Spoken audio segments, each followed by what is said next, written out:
ओंकार 3 बार और शांति पाठ से शुरू करेंगे।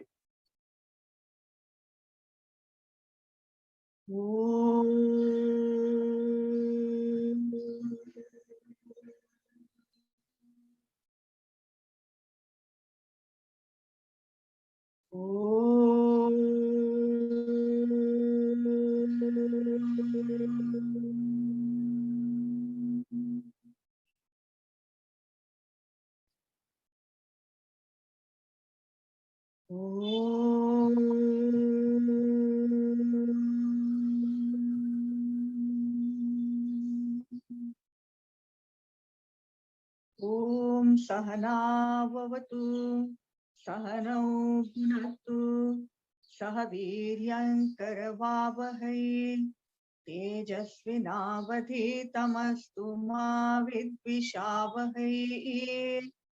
ओम शांति शांति शांति।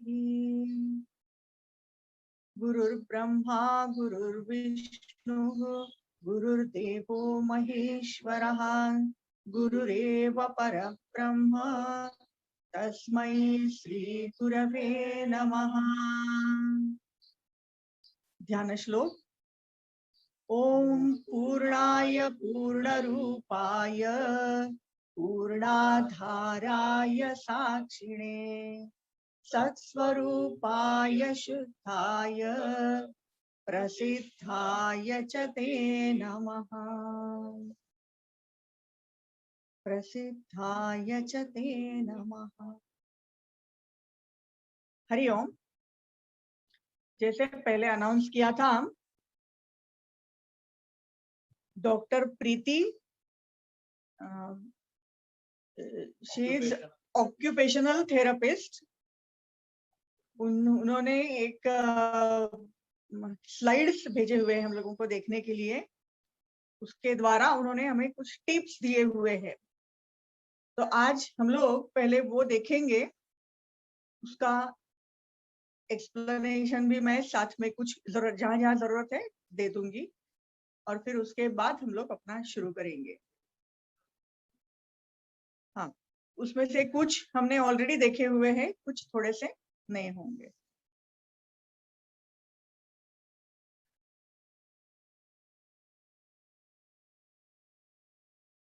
पहली स्लाइड जो है उसमें लिखा है डेली डोज ऑफ एक्सरसाइज, जो हर रोज करने के हैं, और कुछ प्रॉब्लम हो, पहले हो गई है कुछ बीमारी या ऑपरेशन, तो डॉक्टर के कंसल्टेशन में ही करना है। नेक्स्ट,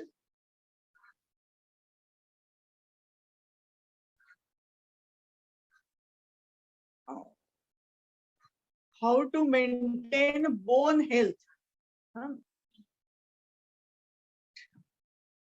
तो उसमें उन्होंने कुछ पॉइंट्स दिए हुए हैं। पहले बताया है प्रैक्टिस सिंपल एक्सरसाइजेस, तो जो आसान आसान है, because this is meant for elderly people, तो जो एकदम सिंपल एक्सरसाइजेस हैं उसको प्रैक्टिस करनी है। Walking for at least 30 minutes a day, तो ये चलने का व्यायाम तो सबको मालूम ही है कि ये बहुत अच्छा रहता है। मोबिलिटी एक्सरसाइजेस लाइक हम अपने पूरे शरीर को मोबाइल रखने के लिए, वो जो हम लोग को सब जॉइंट्स वगैरह हमारे क्लियर रहे, इसके लिए जो जो एक्सरसाइजेस हैं उसमें उन्होंने कुछ दिए हुए हैं। Neck exercises we have already seen, उसकी स्लाइड भी आएगी आगे, मैं बताऊंगी उस समय। शोल्डर रोल्स, अपने कंधे वो भी घुमाने के इस प्रकार से हैं, वो भी हमने देखा है। नी प्रेस, घुटने के लिए क्या करना है वो भी दिखाया है, ये आगे सब आने वाला है। एंकल पम्प्स, वो भी हमने देखा हुआ है। ट्रंक रोटेशंस इन, वो क्या स्पेलिंग है मुझे समझ में नहीं आया, कुछ मेडिकल टर्म होगी। स्पाइन लाइंग, ऐसा मुझे, सुपाइन लाइंग म्हणजे झोपून, सुपाइन लाइंग, झोपून, हाँ, लेट कर करना है वो। और most importantly deep breathing exercises, तो ये डीप ब्रीदिंग का भी हम लोगों ने 2 दिन से शुरू किया हुआ है। अभी we will go to the slides. सबसे पहले उन्होंने दिखाया है ब्रीदिंग एक्सरसाइजेस।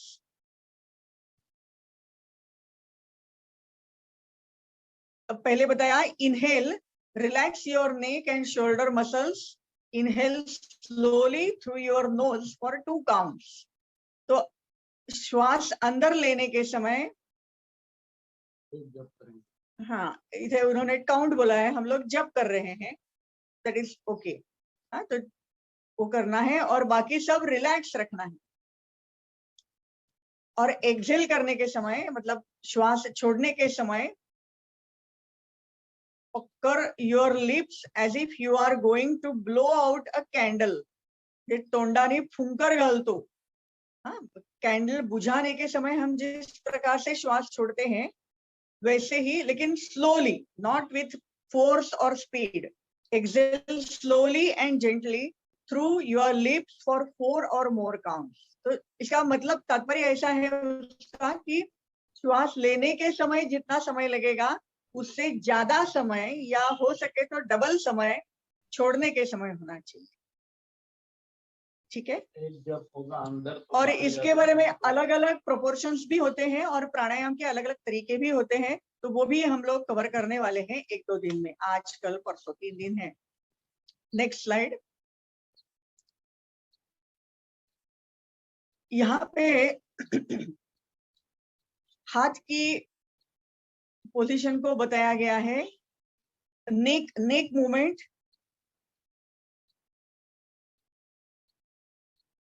तो पहले साइडवर्ड बेंडिंग, फिर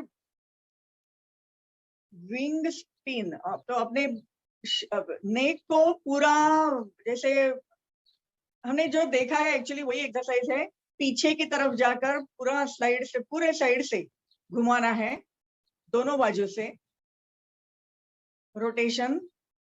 और फिर कंधे के लिए भी बताया हुआ है, उसको श्रंक करके भी हम लोग करें। बैक एंड फॉरवर्ड बेंड, आगे और पीछे भी ले ले उसको। नेक रोटेशन वो भी बताया हुआ है। तो हम लोग नेक के जो जो एक्सरसाइजेस देखे हैं वो सब आगे इसमें, तो इसमें कवर हो गया है ये स्लाइड पूरी की। Next, shoulder rolls. हाँ, ये भी हमने देखा हुआ है। कंधों को किस प्रकार से पीछे से आगे, आगे से पीछे, दोनों प्रकार से घुमाते हैं, वो दोनों इसमें करना है, शोल्डर रोल्स। Next slide.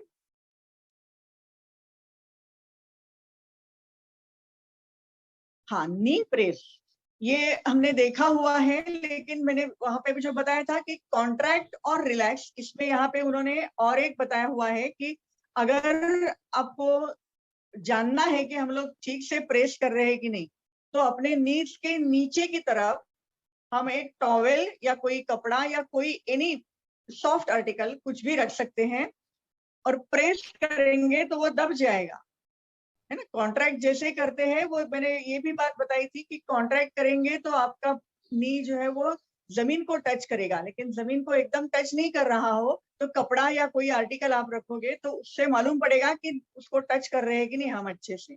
तो दैट इज एडिशनल यहाँ पे बताया हुआ है, वो आप रख सकते हो। Knee press. Next slide.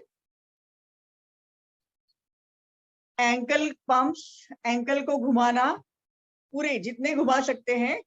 इसमें केयर इतनी लेनी है, मैंने बताया था कि अपने काफ मसल्स में क्रैम्प आने की बहुत संभावना होती है ये करने के समय।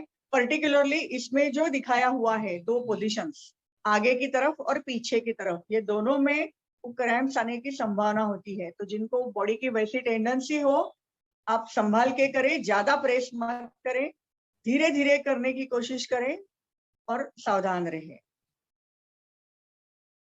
और दोनों बाकी साइड में भी उसको रोटेट करना ही। Next slide. हाँ, ये भी हम लोगों ने देखा हुआ है। रोटेशन इन स्पाइन, ट्विस्ट करना, मैंने बोला था कि अपने स्पाइनल कॉर्ड को हम लोग को ट्विस्ट करना है। जो हमारे दैनंदिन व्यवहार में हम कभी भी नहीं करते हैं, उसको ट्विस्ट करना है। तो पांव घुटने तक लेकर एक साइड में झुकना, फिर दूसरे साइड में झुकना, वही एक्सरसाइज यहाँ पर बताया गया है। सिर्फ मैं बताया वो योगा में हाथ ऊपर लिए थे हमने सिर के ऊपर, और साथ साथ नेक को भी घुमाया था, तो वो ट्विस्ट पूर्ण हो जाता है। यहाँ पर थोड़ा इजी बनाने के लिए एल्डरली पीपल के लिए ऊपर का पोर्शन नहीं बताया, सिर्फ नीचे का ही बताया गया। Okay, next slide.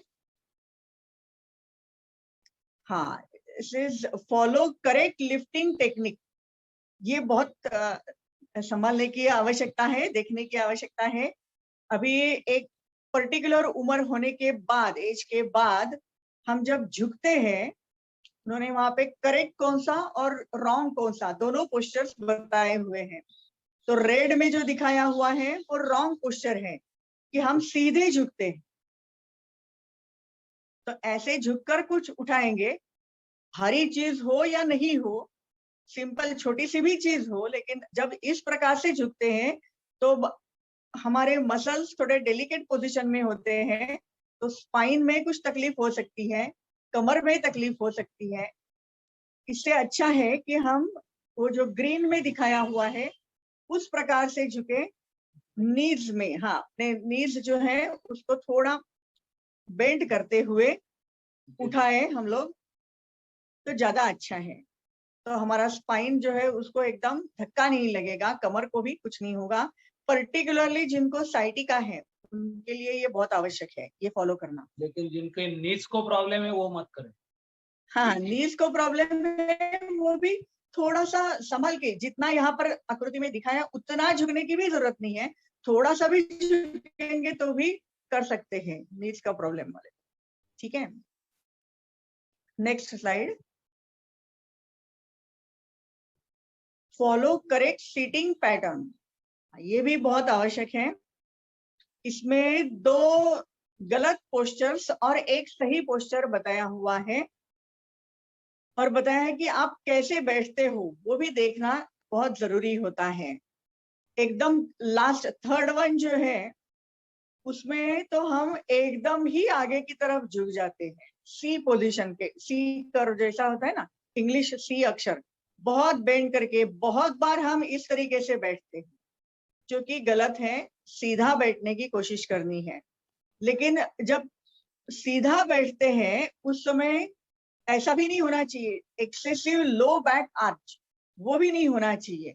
अपने लो बैक नीचे का जो पोर्शन है पीठ का, उसको बहुत ही ज्यादा हम लोग आर्च दे यानी कर दे, वो भी ठीक नहीं है। सीधा बैठे हम लोग, natural pelvic position, neutral pelvic position, ये सबसे बढ़िया तरीका है बैठने का। सीधा भी बैठे, और उसके लिए आपकी कुर्सियां भी कैसी है देख लीजिए।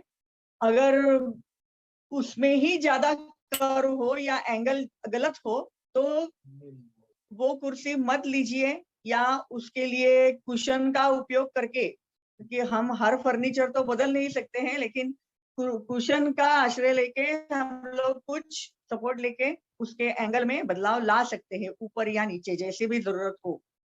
इजी चेयर इज, उसके ऊपर तो डबल क्रॉस मारना चाहिए। इजी चेयर, आराम खुर्ची।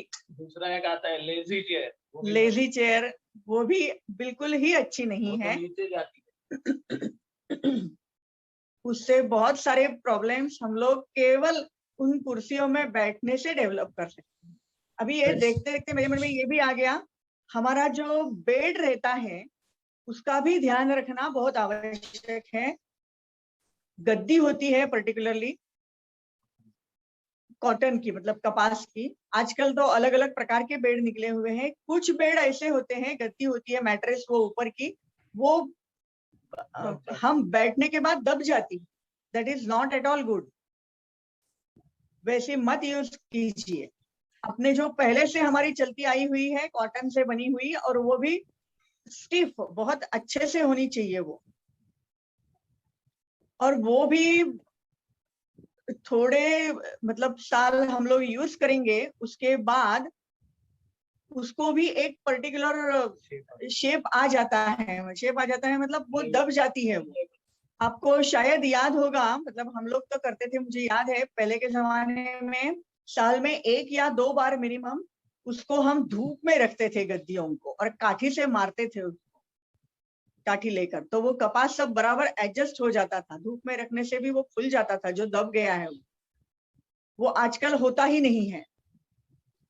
तो इसलिए ऐसा अगर हो गया है, इसमें भी ऐसी बात है जैसे हम फर्नीचर बार बार नहीं चेंज कर सकते, गद्दी भी हम बार बार नहीं चेंज कर सकते, लेकिन उसके लिए उपाय यह है कि हम जो पोर्शन दबा हुआ है उसको नीचे से हम अपने पुराने बेडशीट्स या चादर डाल के फिर से उसको इक्वल कर सकते हैं। वो बराबर होनी चाहिए, स्टिफ होनी चाहिए। पुरानी साड़ी डाल सकते हो आप, गद्दी के नीचे डालिए, ऊपर मत डालिए, नहीं तो कहीं ना कहीं पर वो लेवल बराबर नहीं होगी। तो गद्दी के नीचे डालकर गद्दी को समान कर सकते हो आप, और फिर उसके ऊपर लेट सकते हैं। ये भी ध्यान में रखिए। I think it is the last slide, और एक है निशा। देखती हूँ। हाँ लास्ट है। वर्षा जी, इसमें एक और बात भी ऐसी है कि जब हम लोग बैठते हैं तो ज्यादातर ऐसी कोशिश करनी चाहिए कि हमारे जो पैर है, मतलब ये जो फीट है हमारे, वो अगर हम लोग जमीन को टिका के बैठ सकते हैं, लटकाती पोजीशन में अगर हो रहा है किसी भी यस, वजह से। Very correct, very correct, yes. Actually यहाँ के अपनी कुर्सियों की हाइट ऐसी होती है कि एटलीस्ट 50% लेडीज लोगों के पांव लटक जाते हैं।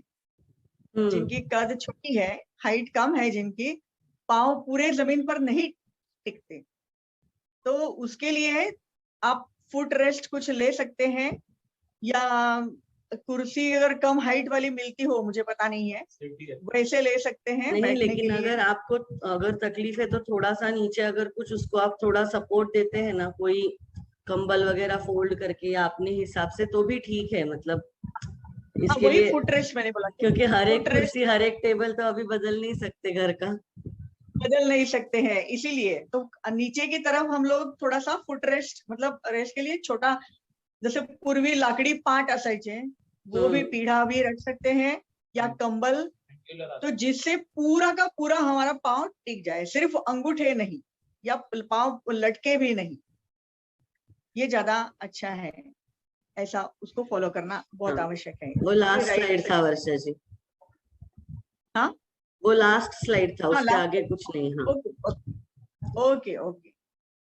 हाँ, तो ये प्रीति ने, even though she is very very busy, लेकिन केईएम में वो काम करती है, लेकिन फिर भी उसने समय निकाल के हमारे लिए भेज दिया। इसके लिए उसको हम लोग एक बिग थैंक यू बोलते हैं। अगले प्रोग्राम में वो जरूर उसका वीडियो या कुछ बना के भेज सकती है, जब कभी करेंगे। खुद भी आ सकती है। एनीवे, ओके, तो अभी हम लोग, अब कैमरा ये करते, एक मिनट। हाँ,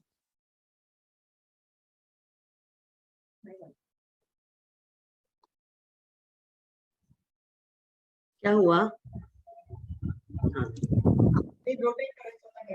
ओके ओके। अभी और 5 मिनट है हमारे पास ऑलमोस्ट। मैं आज वही सोच रही थी कि एक बार क्या क्या सीखा हमने, वो भी एक बार समअप करें तो याद रहना चाहिए। और एक बात ऐसी है कि हम सोचेंगे कि इतने सारे एक्सरसाइजेस दिखाए गए कि ये सब करने के लिए बहुत ज्यादा समय लगेगा, लेकिन आई विल एडवाइस कि ऐसा जरूरी नहीं कि आप हर एक एक्सरसाइज हर रोज करें, अल्टरनेट डे किए तो भी चलेगा। सपोज हाथ के आपने किए आज, कल पाँव के कीजिए, लेकिन करने जरूरी है। एकदम गैप ज्यादा नहीं होनी चाहिए, अल्टरनेट डे तक चल जाएगा। 2 दिन में आप इसको विभाजित करके आप एक्सरसाइज कर सकते हो, तो भी आपकी बॉडी फिट रहेगी, वहां पर भी कोई पर भी टेंशन नहीं रहेगा। तब अगर आप सब 1 घंटा समय निकाल सकते हैं तो बहुत अच्छी बात है। कर सकते हैं तो बहुत अच्छी बात है। जो या लोगों को ये पॉसिबल है, please adjust your time table in that way that may या सुबह आधा घंटा, शाम को आधा घंटा, ऐसे भी चलेगा। अगर स्ट्रेच नहीं कर सकते हैं और सबसे बढ़िया समय है ये करने के लिए सुबह 6 बजे से 7 बजे। I would not advise that कि सुबह का ही समय होना सुबह चाहिए। का ही नहीं होना चाहिए, हाँ। लेकिन सुबह हो तो अच्छा है। जिसमें आपका पेट खाली होना चाहिए. You should pass the motion. Bowel आपले एम्प्टी असायला पाहिजेत. जे शौचाला झालेली असली पाहिजे. हे सगळ्यात जास्ती आवश्यक गोष्ट असते त्याच्यामध्ये. आपका पेट साफ होना चाहिए. उसके बाद आप करोगे तो दैट इज मोर एडवाइजेबल. ये सबसे पहले. और इसलिए बहुत लोगों को ये आदत होती है कि अर्ली मॉर्निंग क्लियर नहीं होते हैं बाउल्स, तो चाय वगैरह पीने के बाद या कुछ करने के बाद ही जाते हैं मोशन पास करने के लिए. इसीलिए हमने ये 8 to 8:30 का टाइम रखा हुआ है. तो ये सब करके आप आराम से, लेकिन नाश्ते के पहले. अगर नाश्ता किया और उसके बाद आपको नहीं, सुबह टाइम ही नहीं मिलता है, तो आप लंच के पहले कर दीजिए. तो नाश्ता के बाद 2 घंटे का समय चला जाता है. ऐसे तो हम लोग बहुत ज्यादा हेवी नाश्ता तो नहीं करते रहेंगे, लेकिन जो भी हमने एक बाउल भर के का नाश्ता खाया, तो 1.5 hour to 2 hours उसके बीच में जाना चाहिए.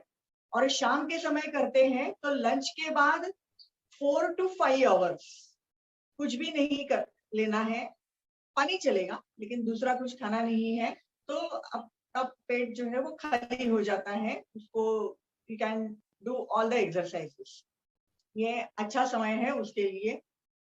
लेकिन हेवी फूड बहुत खाया हुआ है, बहुत ज्यादा स्वीट या फ्राइड आइटम्स खाए हुए हैं, तो you may require 5 to 6 hours. वो आप अपने हिसाब से देखिए कि आपको थोड़ी थोड़ी भूख लगने लगी है, डाइजेस्ट हो गया है खाना, तो कर सकते हैं. उस दिन वो करते ही नहीं. ठीक है. तो ये एक इंस्ट्रक्शन. और ऐसा जरूरी नहीं कि स्नान के बाद ही करें. स्नान के बाद करेंगे तो ज्यादा अच्छा है, लेकिन जरूरी नहीं, क्योंकि देखते हुए कि आपको घर का क्लीनिंग वगैरह जितना कुछ भी करना पड़ता है, तो ये सब करके आप जल्दी जल्दी नहीं कर सकते हो स्नान करके फिर बाद में. तो इट्स नॉट नेसेसरी कि आप वो करने के बाद ही एक्सरसाइज करें. करेंगे तो ज्यादा सात्विक भाव आप में जरूर आएंगे, लेकिन practically you have to see or adjust your timetable.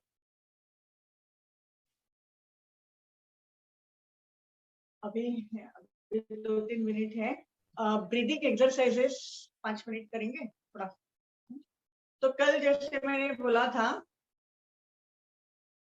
हम चेस्ट से भी ब्रीदिंग करते हैं और स्टमक से भी ब्रीदिंग, पेट से भी कर सकते हैं ब्रीदिंग, अंदर लेते हुए श्वास को और बिना रोके.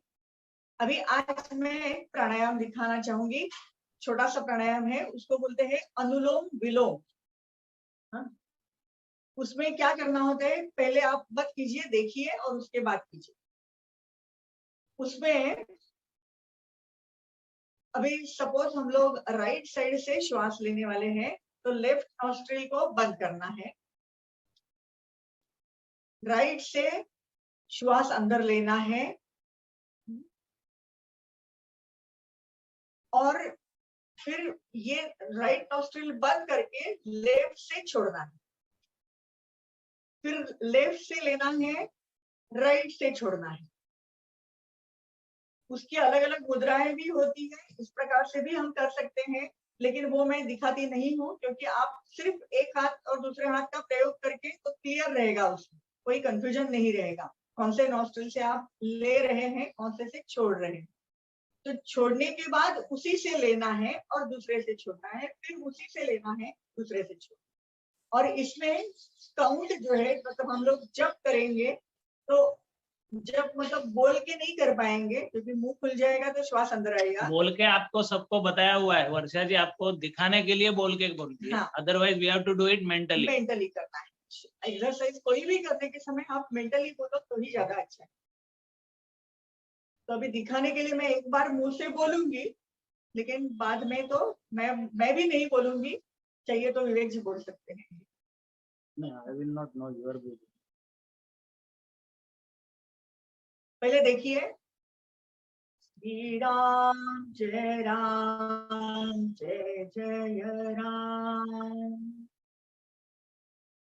श्री राम जय जय राम, श्री राम जय जय राम। एक जब बोलते हुए लिया तो 2 जब बोलते हुए छोड़ना है, फिर एक बार लेना है विदाउट चेंजिंग स्पीड। हाँ, विदाउट चेंजिंग स्पीड। और अगर नहीं हुआ तो ज्यादा उसके लिए परेशान मत होइए, 1.5 ही जब हो जाएगा, छूट जाएगा श्वास, कोई बात नहीं, आप उसको जब को कंप्लीट करके फिर कर सकते हैं। ये आइडियल पोजीशन बताई जा रही है, 1 काउंट लेना, 2 काउंट छोड़ना, this is the ideal position. उच्छ्वास सोडताना हळूहळू सोडायचा की ते बरोबर येतं। फिर इससे 1 बार लेना, इससे 2 बार छोड़ना। श्री राम जय जय राम, श्री राम जय जय राम, श्री राम जय जय राम। ठीक है, अभी मैं बिना जब बोले करती हूँ, आप भी मेरे साथ कर सकते हैं। श्री राम जय जय राम, श्री राम जय जय राम, श्री राम जय जय राम,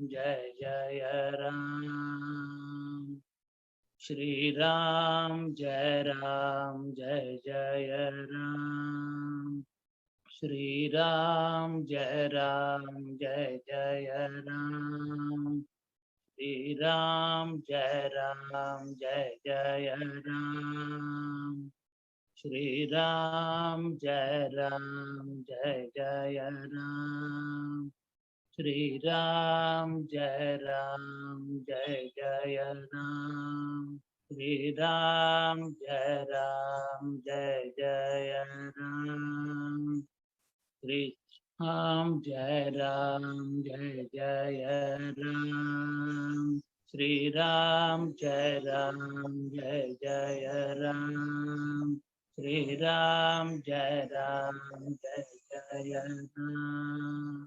ठीक है, समझ में आ गया सब लोग? तो इसको अनुलोम विलोम प्राणायाम कहते हैं, और ये बहुत ही अपने मन को भी शांत करता है और अपने प्राण को भी कंट्रोल करता है। इसके भी और कुछ बेनिफिट्स हैं प्राणायाम के, उसके बारे में हम कल देखेंगे। अभी गाइडेड मेडिटेशन 5 मिनट है।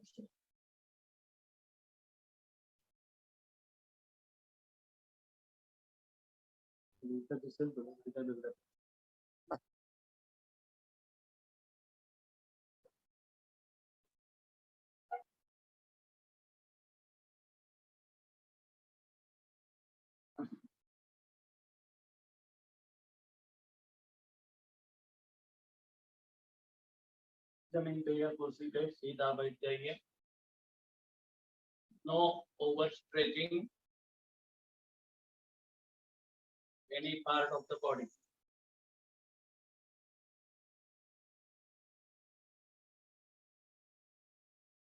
Back, neck and head in one line without any stress.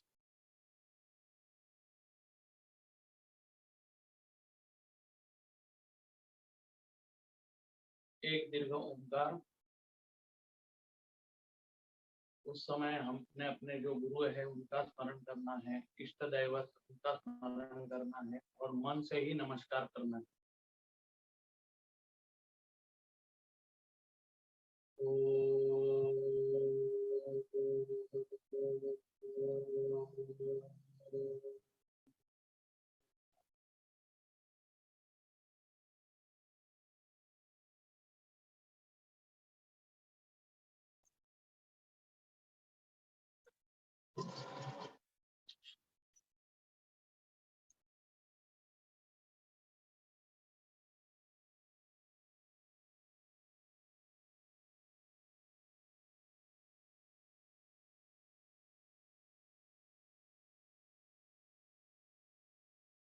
उस पूर्ण तत्व को मैं नमस्कार करता हूँ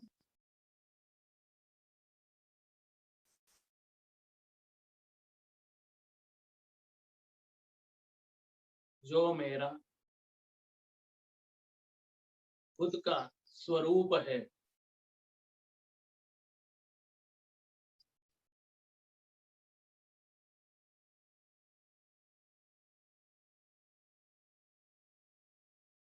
रूप बदलते रहता है,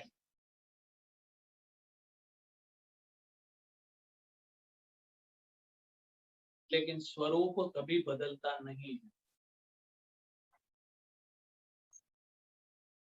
स्वस्वरूपाय ते नमः।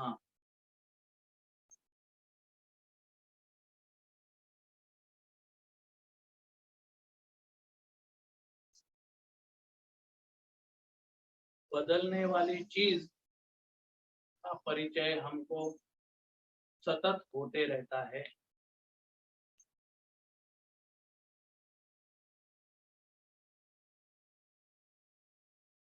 लेकिन वो परिचय कभी सच्चा नहीं होता है, क्योंकि वो भी बदलते रहता है।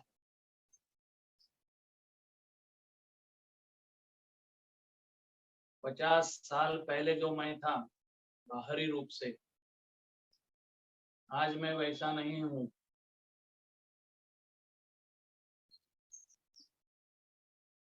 और 10 साल के बाद मैं अलग हूँ।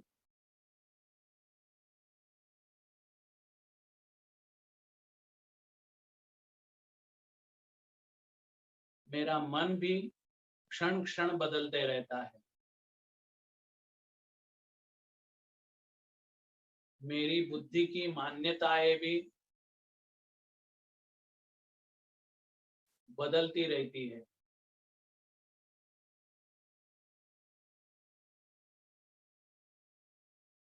लेकिन मेरा स्वरूप कभी भी बदलता नहीं है।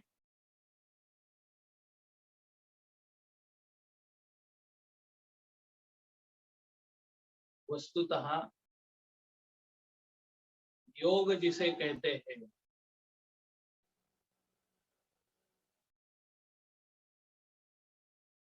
वो भी बाहरी आसन इत्यादि नहीं है।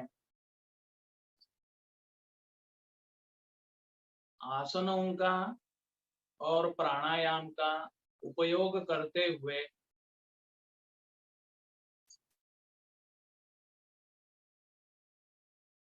हमारे मन को स्वस्वरूप की ओर ले जाना है, उधर रखना है, और स्वस्वरूप में मन रहते रहते अचानक उसके साथ मिल जाता है, एक बन जाता है। यही है सचमुच योग, यही है सचमुच नमन, जहाँ मन का अस्तित्व स्वस्वरूप से अलग नहीं होता है।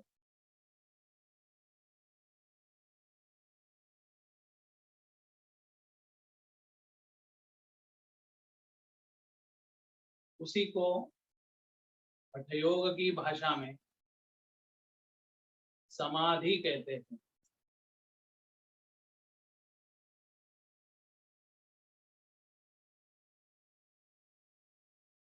समाधि ये मन की वो स्थिति है जब मन स्वस्वरूप के साथ युक्त होता है। यही योग है।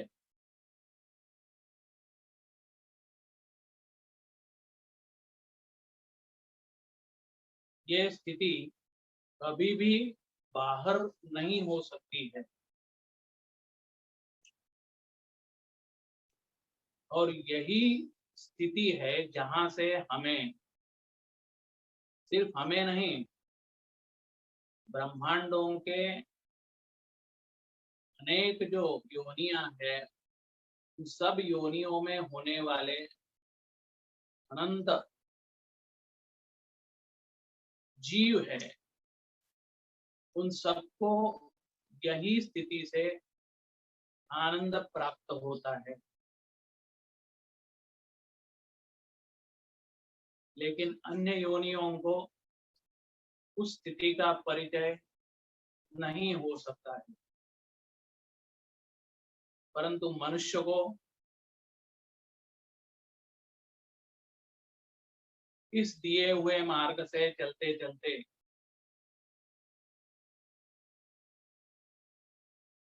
स्वस्वरूप के साथ एक हो जाना शक्य है। उसके लिए ही यह शरीर मिला हुआ है हमको।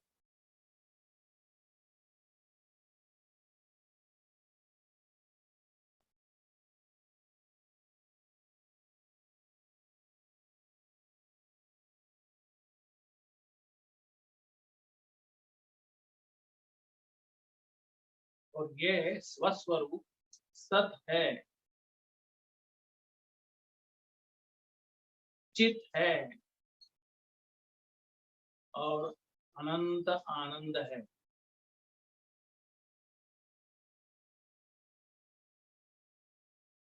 ये सत स्वरूप ही हमारा स्वरूप है। सत उसको कहते हैं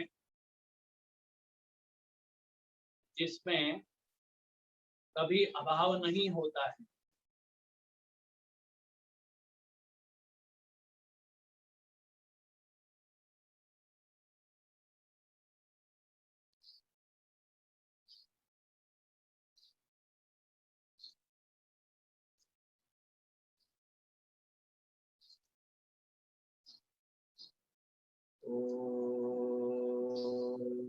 पूर्णमद पूर्णमिदं पूर्णात् पूर्णमुदच्यते पूर्णस्य पूर्णमादाय पूर्णमेवावशिष्यते। ओम शांति शांति शांति। हरि ओम। श्री गुरुभ्यो नमः। हरि ओम।